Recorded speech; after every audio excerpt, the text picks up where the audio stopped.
head up towards the dam and then drop down into Little Rock, and you and I will free associate, and then we'll repeat the route, get the visual footage to match. Oh, would be the unusual process of getting the soundtrack first. Yes, the soundtrack is the movie, if there is a movie.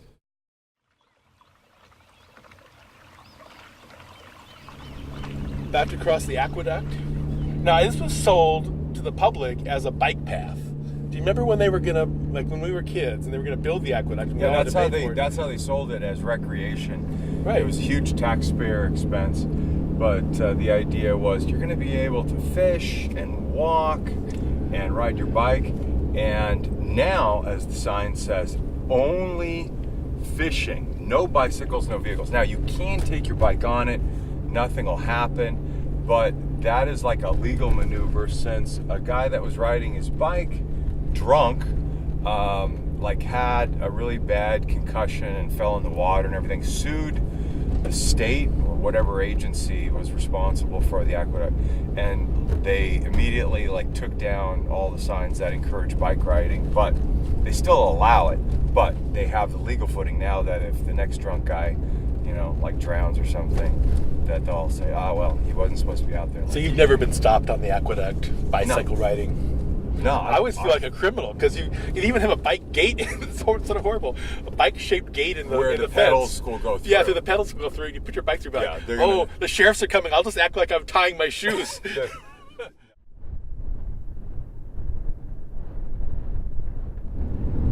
Popular site for dumping. Everything in the desert's a popular site for dumping. Now, why is that?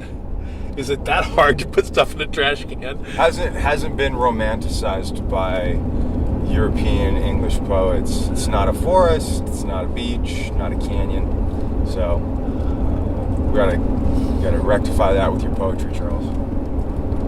Crossing 47th East, so that's the street that goes down to Walmart intersection, and then up to Mount Emma Road. There's your dumping. There's people buy stuff at Walmart, come directly up here and dump it. Realize what they've done. Just dump it, go back and buy some more. Right.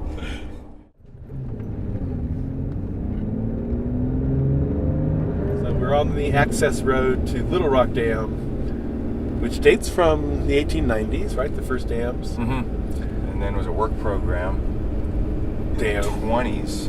30, yeah, 30s. 32, yeah. Okay, yeah. Yeah, I used to kayak here until they changed that rule. And now you can't do diddle all. And it used to be a great hangout for high schoolers and even kids riding their bikes up here. You could pretty much do whatever you wanted. There was like a little boathouse there that you could rent boats, a little restaurant where they made fantastic hamburgers, and then the creek that went up, well beyond it was a great hiking spot. But yeah, we are definitely in the aftermath of the heyday of the Little Rock Dam as a recreation area. Closed due to health and safety concerns. It makes it sound like a sewer in India or something. It's so grim.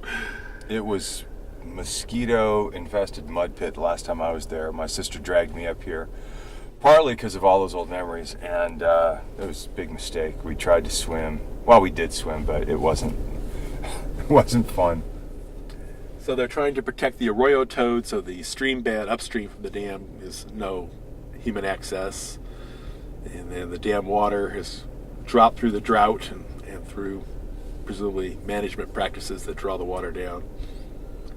And then the concessionaire wasn't keeping the bathrooms clean. So finally they decided to heck with it. We won't have a dam. We won't have recreation. Forget all you people that grew up here. Some ravens in the top of that cottonwood. The Tower of London in England has raven keepers, the raven masters, because the urban legend is that as long as there are ravens at the tower, England will never fall to its enemies. So they keep quasi-pet ravens at the Tower of London. And for those of us from the Antelope Valley where ravens are abundant, shall we say, it's hilarious that they actually have to sort of hope to keep the ravens in London, that they won't fly away. So Charles is our birder. I did read recently that ravens are considered much smarter than owls. Is this true? Yeah, the ravens would be. I Intelligence. mean, you're getting into sort of a toddler level of intelligence. They can get into mischief. And this kind of stuff ends up in Aesop's fables. I know there's one where it's the raven that puts pebbles into a vase that it can't reach down into. It displaces the water. Yeah, to bring the water up. Yeah. We're just stopping here where Little Rock Creek crosses Mount Emma Road. Yes. Yeah. Yeah. And this always, in the spring when the water crosses the top of the road, I always think like everybody knows how to make a culvert.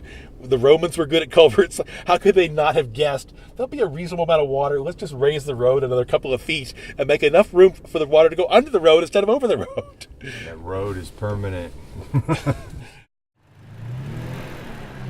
Ian, how are we going to end this?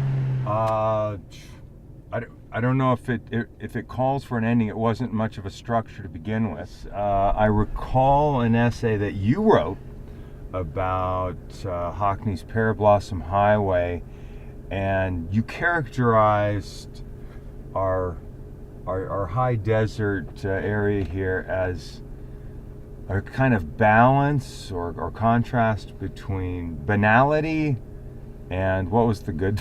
I forgot the good part. Majesty or something. There's something really spectacular, and yet it's sort of like we don't fit. There's something stupid about human beings trying to accommodate the desert. It's antithetical to ease and comfort. That's the way I feel, and yet this is where I've grown up. So how can I not feel at home? Is this where you're going to die? Is that what I'm hearing too? You grew up here and you're going to die here? I was born a snake handler. I'll always be a snake handler. Desert rats forever. Right? So you're stuck here. So, yeah, and I guess Aristotle said with closure, the two characteristics are inevitability and surprise.